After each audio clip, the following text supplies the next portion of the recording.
Hello all, ನಾನಲ್ಲಿ ಉಪ್ಪಟ್ಟಿನ ಹೇಗೆ ಮಾಡೋದು ಅಂತ ತೋರಿಸ್ತಾ ಇದ್ದೀನಿ. ಹಾಗೆಯೇ ಕರೆಕ್ಟಾಗಿ ಲೈಫ್ ಲೀಡ್ ಮಾಡಬೇಕು ಅಂದರೆ ನಾವು ಯಾವ ಥರ ಇರಬೇಕು ಅನ್ನೋದನ್ನು ತಿಳಿಸ್ತಾ ಇದ್ದೀನಿ. ನಾನು ಹೇಗೆ ಮಾಡ್ತಾ ಇದ್ದೀನಿ ಅಂತ. ಫಸ್ಟ್ ಪಾಯಿಂಟು, ನಾನು ಯಾವಾಗಿದ್ದರೂ ಪ್ಲ್ಯಾನಿಂಗ್ ಮಾಡ್ಕೋತೀನಿ. ನಾಳೆ ಏನು ಮಾಡಬೇಕು, ಹೇಗೆ ಏನು ಅಂತ ಎಲ್ಲ ಪ್ಲ್ಯಾನಿಂಗ್ ಮಾಡ್ಕೋತೀನಿ. ಸೆಕೆಂಡ್ ಪಾಯಿಂಟು, ಕ್ಲೀನಿಂಗ್ ಶೆಡ್ಯೂಲ್ ಇಟ್ಕೋತೀನಿ. ಯಾವತ್ತು ಏನು ಮಾಡಬೇಕು ಕ್ಲೀನು, ಒಂದೊಂದು ದಿನ ಒಂದೊಂದು ರೂಮು ಅಂತ ಶೆಡ್ಯೂಲ್ ವೀಕ್ಲಿ ಫುಡ್ ಪ್ಲ್ಯಾನಿಂಗನ್ನು ಮಾಡ್ಕೊಂಡಿರ್ತೀನಿ. ಹಾಗೆ ಡಿಕ್ಲಟರ್, ಮನೆಯಲ್ಲಿ ಏನು ವೇಸ್ಟ್ ಇರುತ್ತೋ ಅದನ್ನು ಹೊರಗೆ ಹಾಕೋದಕ್ಕೆ ಟ್ರೈ ಮಾಡ್ತಾ ಇರ್ತೀನಿ. ಆಮೇಲೆ ಏನೇ ತಂದ್ರೂ ಸ್ಟೋರೇಜ್ ಕರೆಕ್ಟಾಗಿ ಮಾಡ್ಕೊಳ್ಳೋದನ್ನು ಕಲ್ತ್ಕೋಬೇಕು. ಆಮೇಲೆ ಶಾಪಿಂಗ್ ಹೋಗುವಾಗ ಲಿಸ್ಟ್ ಮಾಡಿಕೊಂಡೇ ಹೋಗ್ತೀನಿ.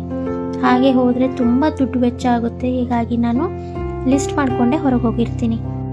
ಇನ್ನು ತರಕಾರಿ ತಂದಾಗ ಯಾವ ತರಕಾರಿ ಬೇಗ ಕೆಟ್ಟೋಗುತ್ತೋ ಅದನ್ನು ಫಸ್ಟ್ ಮುಗಿಸ್ಬಿಡ್ತೀನಿ. ಆಮೇಲೆ ನೀಟಾಗಿ ಬಿಲ್ಗಳನ್ನು ಮೇಂಟೈನ್ ಮಾಡ್ಕೊಂಡಿರ್ತೀನಿ. ಯಾವ ಕೆಲಸ ಅರ್ಜೆಂಟ್ ಇರುತ್ತೋ ಅದನ್ನು ಮೊದಲು ಮಾಡಿ ಮುಗಿಸ್ಕೊಂಡಿರ್ತೀನಿ.